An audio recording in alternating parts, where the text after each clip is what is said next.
Hello everyone. Today we'll be reading The Wizard of Oz. Now this story is originally by a man called L. Frank Baum, but this one has been retold and illustrated by Mauro Evangelista. Dorothy lived on a lonely farm in Kansas with her Uncle Henry and Aunt Em and her little dog Toto. One day the wind began to howl.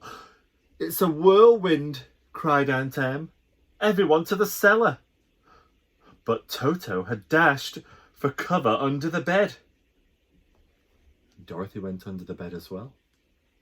The wind blew harder and harder until suddenly it spun the house into the air. The house sailed through the sky and landed with a bump. Dorothy poked her head outside and saw some friendly faces. "Welcome to Oz." Please, how do I get home?" she asked. "We'll need to see the wizard," said a woman. "He lives in Emerald City, at the end of the yellow brick road." And she gave Dorothy a pair of sparkling silver shoes for the journey. Dorothy's new shoes tinkled on the yellow bricks as she walked along the road. "Hello there," called the Scarecrow. "Where are you going?" "To see the wizard," replied Dorothy. "Can I come?" said the Scarecrow. "I want to ask the wizard for some brains." "Of course," said Dorothy, with a smile. A few miles on, they saw a Tin Man. He stood stock still, his arms stuck behind his head. "Help!" he grunted. "I've rusted up." Dorothy picked up a nearby oil can and trickled oil onto his stiff joints.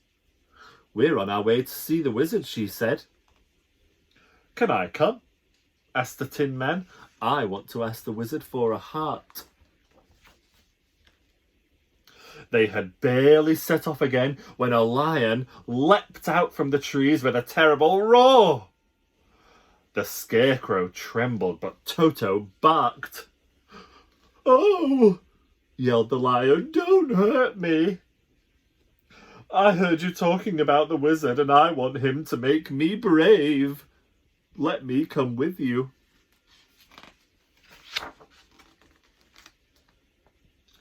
The four of them followed the yellow brick road as it wound on, past forests and rivers and fields, and at last they came to a city of glittering emeralds.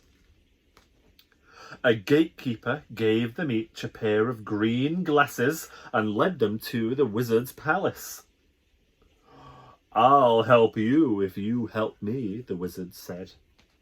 "First, you must kill the Wicked Witch." The Wicked Witch lived in a castle guarded by wolves and crows. But the Tin Man fought off the wolves, and the Scarecrow scared away the crows.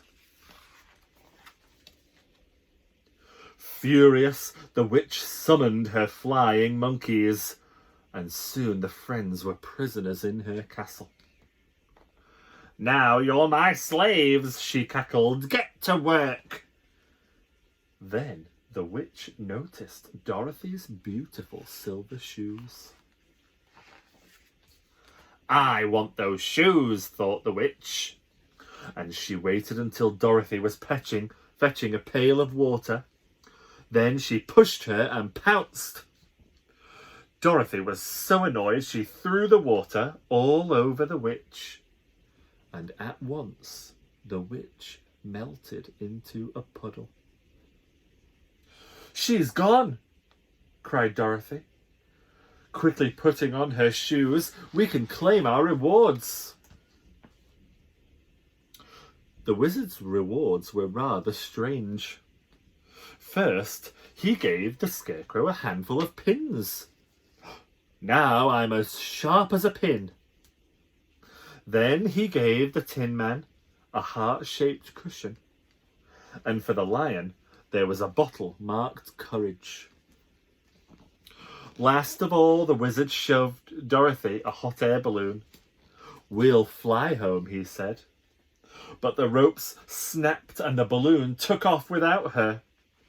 "Go to the good witch Glinda," called the wizard. "She'll help you."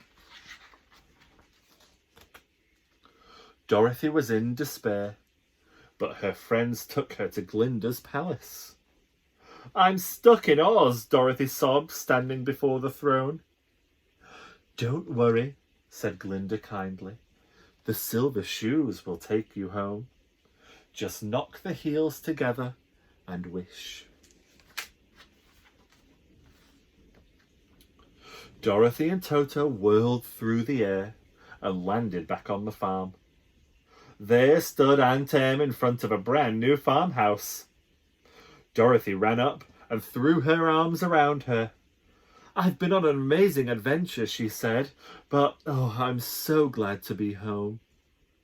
And Toto barked as if to say, "Me too."